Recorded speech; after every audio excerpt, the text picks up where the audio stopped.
ज्यादा पापी कौन। चौथी कहानी। बेताल 25वीं हिंदी कहानी। भोगवती नाम की एक नगरी थी। उसमें राजा रूपसेन राज करता था। उसके पास चिंतामणि नाम का एक तोता था। एक दिन राजा ने उससे पूछा, हमारा ब्याह किसके साथ होगा। तोते ने कहा, मगध देश के राजा की बेटी चंद्रावती के साथ होगा। राजा ने ज्योतिषी को बुलाकर पूछा तो उसने भी यही कहा। उधर मगध देश की राजकन्या के पास एक मैना थी। उसका नाम था मदन मंजरी। एक दिन राजकन्या ने उससे पूछा कि मेरा विवाह किसके साथ होगा, तो उसने कह दिया कि भोगवती नगर के राजा रूपसेन के साथ। इसके बाद दोनों को विवाह हो गया। रानी के साथ उसकी मैना भी आ गई। राजा रानी ने तोता मैना का ब्याह करके उन्हें एक पिंजरे में रख दिया। एक दिन की बात की तोता मैना में बहस हो गई। मैना ने कहा, आदमी बड़ा पापी, दगाबाज और अधर्मी होता है। तोते ने कहा, स्त्री झूठी, लालची और हत्यारी होती है। दोनों का झगड़ा बढ़ गया तो राजा ने कहा, क्या बात है, तुम आपस में लड़ते क्यों हो। मैना ने कहा, महाराज, मर्द बड़े बुरे होते हैं। इसके बाद मैना ने एक कहानी सुनाई। इलापुर नगर में महाधन नाम का एक सेठ रहता था। विवाह के बहुत दिनों के बाद उसके घर एक लड़का पैदा हुआ। सेठ ने उसका बड़ी अच्छी तरह से लालन पालन किया, पर लड़का बड़ा होकर जुआ खेलने लगा। इस बीच सेठ मर गया। लड़के ने अपना सारा धन जुए में खो दिया। जब पास में कुछ न बचा तो वह नगर छोड़कर चंद्रपुरी नामक नगरी में जा पहुंचा। वहां हेमगुप्त नाम का साहूकार रहता था। उसके पास जाकर उसने अपने पिता का परिचय दिया और कहा कि मैं जहाज लेकर सौदागरी करने गया था। माल बेचा, धन कमाया, लेकिन लौटते में समुद्र में ऐसा तूफान आया कि जहाज डूब गया और मैं जैसे तैसे बचकर यहाँ आ गया। उस सेठ के एक लड़की थी रत्नावती। सेठ को बड़ी खुशी हुई कि घर बैठे इतना अच्छा लड़का मिल गया। उसने उस लड़के को अपने घर में रख लिया और कुछ दिन बाद अपनी लड़की से उसका ब्याह कर दिया। दोनों वहीं रहने लगे। अंत में एक दिन वहां से विदा हुए। सेठ ने बहुत सा धन दिया और एक दासी को उनके साथ भेज दिया। रास्ते में एक जंगल पड़ता था। वहां आकर लड़के ने स्त्री से कहा, यहाँ बहुत डर है, तुम अपने गहने उतारकर मेरी कमर में बांध दो। लड़की ने ऐसा ही किया। इसके बाद लड़के ने कहारों को धन देकर डोले को वापस करा दिया और दासी को मारकर कुएं में डाल दिया।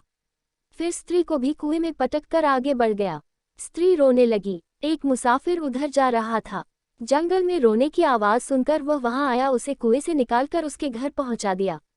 स्त्री ने घर जाकर माँ बाप से कह दिया कि रास्ते में चोरों ने हमारे गहने छीन लिए और दासी को मारकर मुझे कुएं में धकेलकर भाग गए। बाप ने उसे ढाढ़स बंधाया और कहा कि तू चिंता मत कर, तेरा स्वामी जीवित होगा और किसी दिन आ जाएगा। उधर वह लड़का जेवर लेकर शहर पहुंचा। उसे तो जुए की लत लगी थी। वह सारे गहने जुए में हार गया। उसकी बुरी हालत हुई तो वह यह बहाना बनाकर कि उसके लड़का हुआ है, फिर अपनी ससुराल चला। वहां पहुंचते ही सबसे पहले उसकी स्त्री मिली।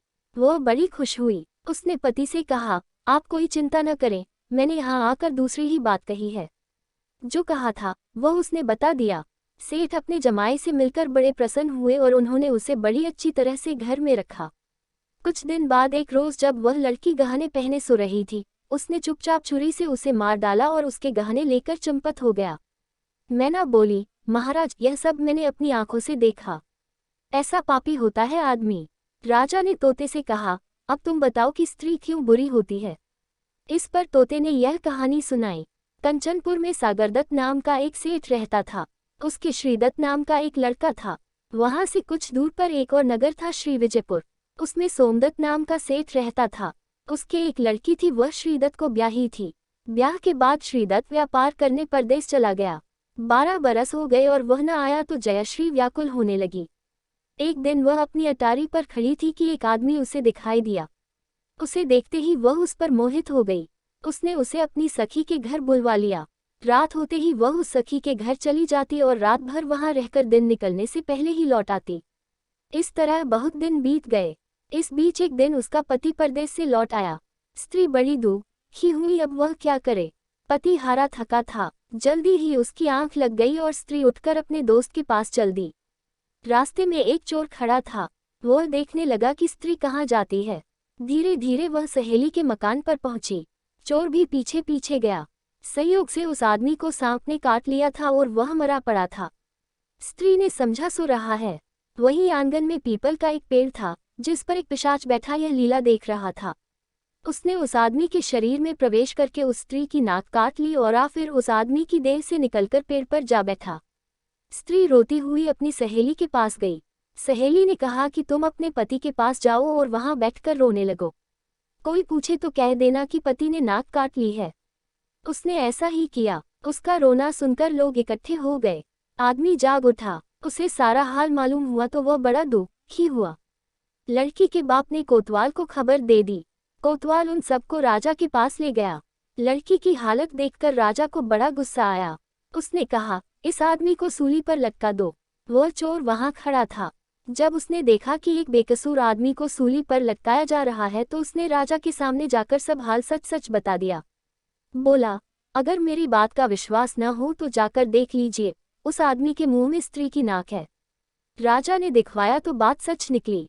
इतना कहकर तोता बोला, हे राजा, स्त्रियां ऐसी होती हैं। राजा ने उस स्त्री का सिर मुड़वाकर गधे पर चढ़ाकर नगर में घुमाया और शहर से बाहर छुड़वा दिया। यह कहानी सुनाकर बेताल बोला, राजा बताओ कि दोनों में ज्यादा पापी कौन है। राजा ने कहा, स्त्री। बेताल ने पूछा, कैसे। राजा ने कहा, मर्द कैसा ही दुष्ट हो, उसे धर्म का थोड़ा बहुत विचार रहता ही है। स्त्री को नहीं रहता, इसलिए वह अधिक पापिन है। राजा के इतना कहते ही बेताल फिर पेड़ पर जा लटका। राजा लौटकर गया और उसे पकड़ कर लाया। रास्ते में बेताल ने 5वीं कहानी सुनाई। ऐसी ही और कहानियों को सुनने के लिए चैनल को सब्सक्राइब करें और वीडियो को लाइक करना ना भूलें। धन्यवाद।